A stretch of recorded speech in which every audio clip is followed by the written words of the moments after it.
Assalamualaikum warahmatullahi wabarakatuh. Kam jirtu kabajamtoota fi jaallatamtoota hordoftoota gabayaa tuubii kun yuutuubii keessan gabayaa tuubii jechaadha. Egaa hordoftoota keenya nageenyi keessan badhaadhaa nuti nagaa jirra alhamdulillah nageenyi keenya bakkuma jirtanitti kan kabajaa fi jaalalaa isinaa qabu jechaati. Guyyaa har'aas akkuma kana dura baratame meeshaa Itoophiyaa keessatti gaafii hedduu keessanii kan ta'e jechaadha. Karaa keessaattiinis ta'ee karaa koomentiitiin gaafii namoonni hedduun na gaafatan irratti hundaa'uudhaan meeshaa tokko gatii isaa wajjin qabadhee isiniif dhiyaadhee jira jechaadha. Kanaaf hanga xumura qophii keenyaatti nu wajjin turaan affeerra kenna. Warroonni yeroo jalqabaatiif gara YouTube channel keenyaa dhuftan subscribe gochuu hin dagatinaa. Subscribe godhaatii maatii keenya ta'a. Meeshaalee barbaadan kan kana booda barbaadan yoo jiraate karaa keessaatiin nu gaafattanii deebii isaa argachuu dandeettanii. Iddoo isin jirtanitti isiniif akka dhufamus haala isaa isiniif ni mijeessan jechaadha. Kanaaf information akamuyyuu YouTube keenya jalaa ni argata waan ta'eef subscribe gochuudhaan maatii keenya ta'a.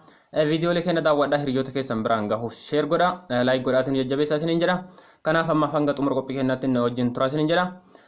Akkuma dura isiniin jedhe meeshaan gaafii hedduu keessanii ta'eeti gaafii hedduu keessan na gaafatan irratti hundaa'uudhaan guyyaa hadhaa qabadhee isinii dhiyaadhe. Akkuma suuraa irratti argitan madaardara yookaan ammoo shelfii kuushiina keessatti itti fayyadamnu kana jechaadha akkuma argaa jirtani. Meeshaan kun maalirraa hojjetama? Eessatti hojjetama? Gatiin isaa hoo meeqa? Jettanii warroonni kana dura baruudhaaf haalli isaa isin rakkise information isaa beekuu dhabdan guyyaa har'aa gabayaatu birra haaluma salphaan deebii isaa argattanii bitachuufis haala mijaa ta'e qaba information isaa argattanii bitachuudhaafis haalli isaa mijaa waan ta'eef iddoo isin jirtanittis dhufanii meeshaa isaa qabanii isiniif dalaguu ni danda'ama waan ta'eef wanti beekuu qabdan meeshaa kana bitachuu barbaadan akka amma jiru kanatti akka suuraa irratti argitan kanatti iddoo itti bitamu sana osoo hin taane ajajaan dhuftanii manni keessan safarame dheerinni mana keessanii hangam akka ta'e beekame isarra dhaabbachuudhaan meeshaan kun kophaa isaa waan jiru waan ta'eef achitti dhufeeti walitti gadhamamee isiniif dalagama jechaadha. Kanaaf wanta beekuu qabdan tokko isa kana filannoo keessan irratti hundaa'uudhaan diizaayinoota garaagaraatu jira. Diizaayinii isin filattan irratti hundaa'uudhaan isinii dalagama jechaadha. Kanaaf har'a haaluma salphaan waa hundaa isin biraan gaha. Akka amma argaa jirtan kunitti meeshaan amma argaa jirtan kuni akka amma jiru kanatti jechaadha bitachuu yoo barbaaddani kan amma argaa jirtan kun kaareedhaan gurgurama jechaadha yookaan ammoo meetiraan gurgurama. Gara oliitii fi gara lafarra hamma dheeratu qaba jechaadha. L shapeedha boca L qaba. Gubbaa irraa fi gara jalaattis meetira garaagaraa qaba jechaadha. Meeshaan kun muka MDF muka jedhamu irraa dalagama jechaadha. Muka baay'ee tokko cimina qabu. Akkuma kana dura biifee fi algaawwan kana dura isin biraan gahaa ture kunis muka MDF jedhamu irraa dalagama jechaadha. Muka cimina guddaa qabu. Kanaaf meeshaalee garaagaraa qaba. Seeraamikii qaba yookaan shakila jechaadha. Seeraamikii gubbaa isaa irratti bishaan yoo irratti jige akka hin cabne yookaan akka hin ciccannee fi haala salphaadhaan qulqulleessuuf akka haalli isaa mijaa'etti qulqulleessuuf akka isin hin rakkifnetti gubbaan isaa seeraamikiidhaan kan dalagame jechaadha. Iddoowwan meeshaatti miican qaba. Meeshaa dhiqoo barbaadan iddoo meeshaan jiidhina qabu taa'amu qaba. Meeshaan gogiinsa qabu iddoo taa'amu qaba. Bishaanis iddoo san irratti isinii dalagama. Kanaaf haalli isaa baay'ee tokko mijaa'aadha jechaadha. Komodiinoowwan garaagaraa qaba. Kanaaf akka argaa jirtan kunitti kaareen isaa kaareen tokko jechaadha. Qarshii 5,800 dalagama. Dheerina mana keessanii yookaan ammoo safara mana keessanii safarsiiftanii manni safarri mana keessanii kaaree yookaan ammoo meetira meeqa akka ta'u erga laaltanii booda kutaa kuushiinaa keessanii jechaadha safartanii yoo jettan deemtanii iddoo sanitti herreega isaa hojjettaniiti dalagsifachuu dandeettan jechaadha. Kanaaf kaareen tokkochi qarshii 5,800 dalagama jechaadha. Kan kanarra gatiin isaa ol ka'uu fi kan kanarra gatiin isaa gabbuus jira. Isa ammoo steeppiidhaan bira geenya jechaadha. Kanaaf inni kun akka argaa jirtan kanatti iddoo lama jira gara gubbaa fi gara gadii jira. Gara gubbaatti kan argitan kun kan dalagamuun seentii 70 jechaadha. Kan gara gubbaa sun gara oliitiin kan jiru xiqqaadha. Kan gara gadaan jiru guddaadha. Jidduun isaa akkuma argaa jirtan duwwaadha. Garri gubbaa sun steeppiin jalqabaa yookaan ammoo gara gubbaatiin kan jiru saantii 70 jechaadha. Inni gadaan ammoo saantii 90. Kanaaf isa kana bitachuu warri barbaadan filannoon keessan meeshaa kana warri ta'e qarshii 5,800 dalagsiisuu dandeettan jechaadha. Kaaree tokko kaaree mana keessanii 3 ta'uu danda'a 4 ta'uu danda'a 5 ta'uu danda'a. Isa ammoo tokkochi kaaree tokko qarshii 5,800 kanaan irreeddanii hangam akka isin gaafatu beekuu dandeettan jechaadha. Kanaaf wanta achirraa hafe meeshaan hundiyyuu kan isaaniiti wanti isin bittan hin jiru jechaadha. Dabalataanis kunis gatiin isaa wal fakkaata. Akkuma kaanii saantiin gara jala meetira tokko gara gubbaatiin ammoo saantii 70 jechaadha. Kunis muka MDF muka jedhamu irraa dalagame cimina hedduu qaba. Akkuma argaa jirtan kana yoo barbaadan muka qofaan cufuu dandeettanii yoo barbaadan ammuutuyyuu daawitee fayyadamuu dandeettan jechaadha. Kanaaf irri isaa akkuma kana iddoo meeshaan kaa'amuuf meeshaan itti dhiqamu kunniin seeraamikiidhaan kan tolfame jechaadha. Qulqulleessuuf haalli isaa mijaa'aa kan ta'e jechaadha. Haaluma wal fakkaatuun inni kun baay'ee tokko xiqqaadha jechaadha. Warri kilaasiin xiqqaa keessatti hojjisiisuu barbaadani kunis muka MDF jedhamu irraa tolfama jechaadha. Inni kun ammoo qarshii 5,000 dalagama kaareen tokko hundarra gadi bu'aadha jechaadha. Kanaaf xiqqeennas qaba. Isa kaawwanis xiqqeessitanii akka mana keessaniitti hojjisiisuu dandeettanii gara gubbaa saantii gara 150 gara 160 fi gara gadiitti ammoo meetira tokkoon kan dalagamee jechaadha.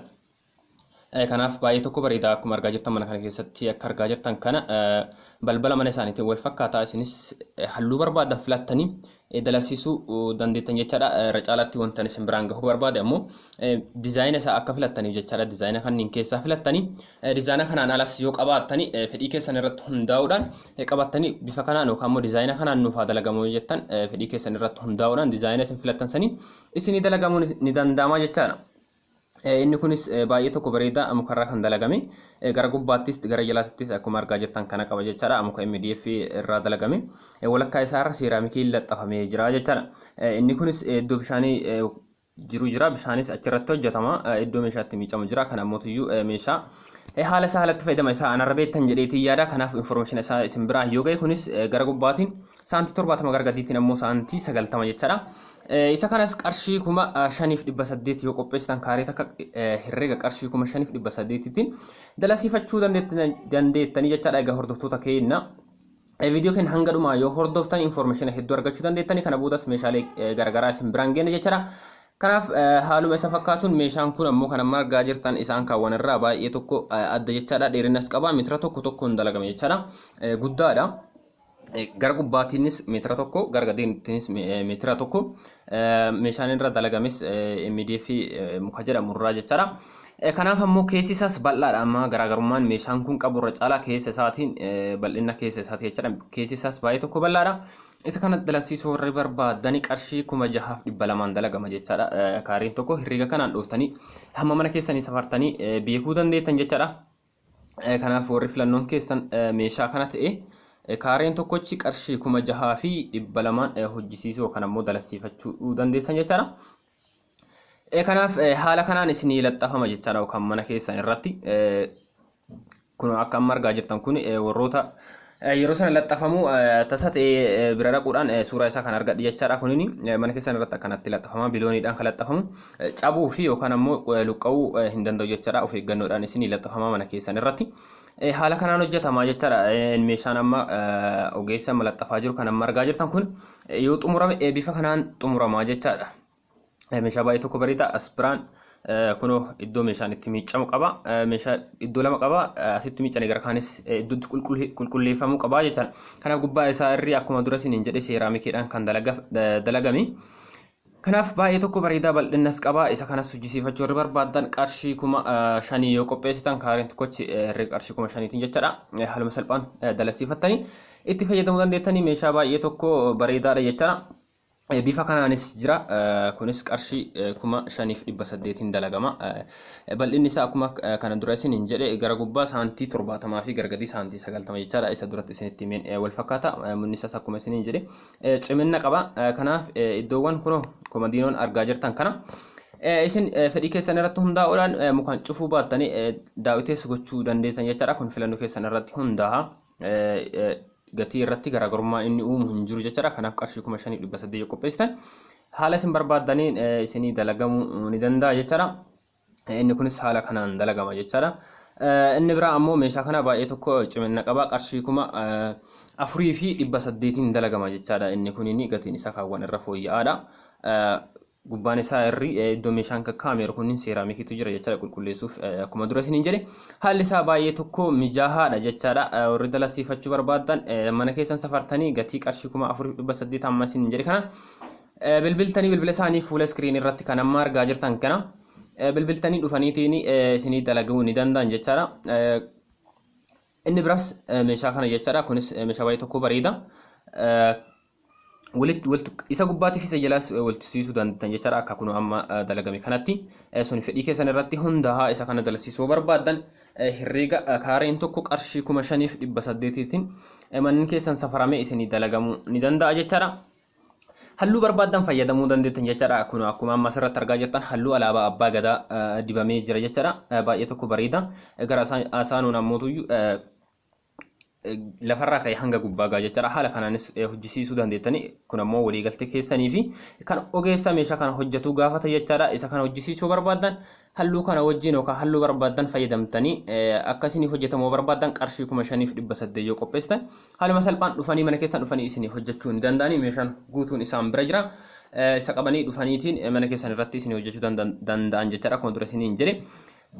Bilooniidhaan hojjetama waan ta'eef meeshaan kun isin jala cabu mana keessan miidhuu yookaan immoo luqqisuu hin danda'u jechaadha. Manni tokko girgiddaa isaa irratti seeraamikiidhaan kan laxxafame waan ta'e bilooniidhaan ala mismaarii yoo tuqame isin jala miidhamuu danda'a waan ta'eef of eeggannoodhaan dalagama.